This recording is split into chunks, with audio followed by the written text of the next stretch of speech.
Inès Lagarde nous a rejoint pour un œil sur les médias. Bonsoir Inès. Bonsoir. Vous allez nous parler donc de cette assemblée générale qui se déroule depuis ce mardi à l'ONU. On va commencer par le discours de Donald Trump, un discours virulent qui a suscité beaucoup de réactions évidemment sur les réseaux sociaux. Beaucoup de réactions et vous voulez cet article du Huffington Post avec un titre assez évocateur, ONU nucléaire. Voilà, le message est clair. Donald Trump a fait une entrée fracassante à l'Assemblée générale de l'ONU avec ce discours sur le site de France Inter. Là, en titre, Trump donne un discours tout sauf diplomatique. On parle de détruire la Corée, on parle d'un accord nucléaire qu'on dénonce, on parle d'une dictature socialiste au Venezuela et puis Donald Trump martèle l'Amérique d'abord. Et comme le fait remarquer cet éditorialiste du New York Times, en fait, ce discours rappelle un peu le discours d'investiture de Donald Trump en janvier, ce discours de l'American Carnage où vraiment il décrivait une Amérique sombre, un discours avec des accents protectionnistes, patriotiques. Alors sur Twitter, on dit que Donald Trump finalement s'est un peu trompé de discours. C'était un discours qui aurait pu être adressé donné dans un meeting de campagne, adressé, on va dire, à son électorat, à la frange la plus extrême de son électorat. Même son de cloche du côté de la ministre suédoise des Affaires étrangères qui s'est confiée à la BBC et qui dit que c'était le mauvais discours au mauvais endroit. Elle parle de frémissement, d'effroi dans la salle. Ça, plusieurs journalistes ont pu le constater. C'est le cas, par exemple, de ce journaliste français qui travaille pour l'Obs ou le Parisien, qui dit voilà, les mots de Trump sont très durs. L'Assemblée de l'ONU applaudit à peine, comme saisie d'effroi. Donc vraiment, cette ambiance à l'écoute du discours de Donald Trump est très particulière. On a cette journaliste de Libération qui s'appelle Isabelle Anne, qui travaille pour eux depuis New York, qui dit que Donald Trump a fait à la tribune du Bush, qu'il évoque lui aussi une sorte d'axe du mal en parlant de l'Iran, de la Corée du Nord, qui sont donc, d'après lui, des États voyous.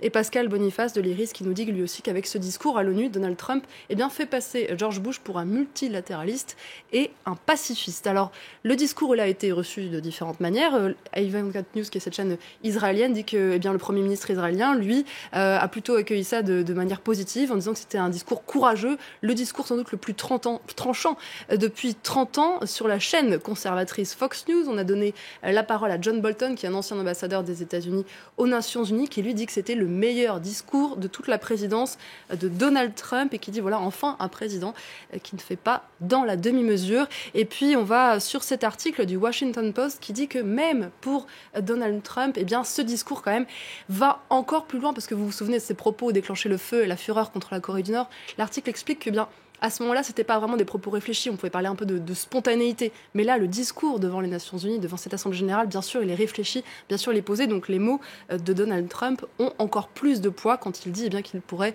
en venir à détruire toute la Corée du Nord. On finit avec ce dessin, voilà, c'est Donald Trump qui pousse la porte des Nations Unies avec un grand seau d'eau, un grand balai, et on voit cette intention de faire le ménage, voilà, avec pertes et fracas.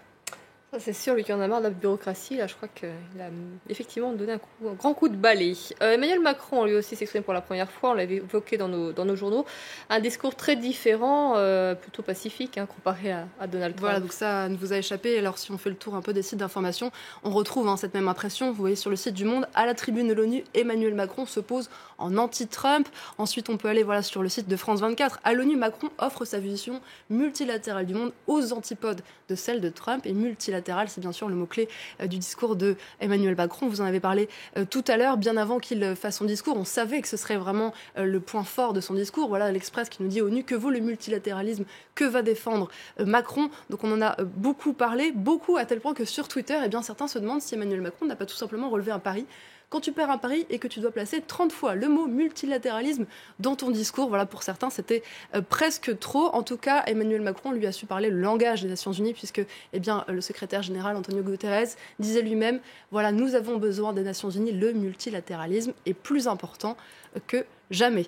Nous allons ensuite sur le compte de Sophie Pilgrim, qui travaille pour nous aussi depuis New York, et qui nous dit qu'à la fin du discours d'Emmanuel Macron, il y a eu beaucoup plus d'applaudissements qu'à la fin de celui de Donald Trump. Preuve donc que c'était vraiment des discours très différents. Et je voudrais terminer avec ce dessin où on voit vraiment la différence entre les deux personnages. On a un Donald Trump qui est tonitruant, qui est très grand, avec un champignon nucléaire sur le t-shirt, et à côté Emmanuel Macron avec un cœur et une forêt à sauver, plus en mode peace and love. On va parler aussi de Aung San Suu Kyi, qui devait être présente, mais qui a finalement décidé de ne pas venir, puisqu'elle est acculée par la communauté internationale à cause de la crise des Rohingyas, évidemment, l'exil de dizaines de milliers de personnes depuis quelques semaines. Voilà. Et donc à la place, elle a décidé de s'exprimer à la télévision birmane. Et cette une de Libération, aujourd'hui, nous donne toute la teneur de ce que pense un peu la presse de Aung San Suu Kyi, un Nobel et un massacre. Voilà. Elle est prix Nobel de la paix. Et pourtant, comme le titre aussi RFI, on dénonce la politique de l'autruche de Aung San Suu Kyi, qui dit que en fait les opérations militaires dans l'état où vivent les Rohingyas sont terminées depuis 2 semaines, qu'elle est étonnée que les Rohingyas quittent encore le pays. Voilà, donc le site du Parisien, lui, parle vraiment d'une personne à 2 visages, Aung San Suu Kyi à 2 visages, ce Nobel et ce massacre qu'elle traîne derrière elle. Et puis on a Human Rights Watch qui dénonce bien sûr aussi cette politique de l'autruche et qui poste cette photo d'un village Rohingya qu'on voit après le passage de l'armée. On voit un village complètement brûlé, preuve que les opérations militaires se poursuivent. Je vous remercie Inès. Un œil sur les médias.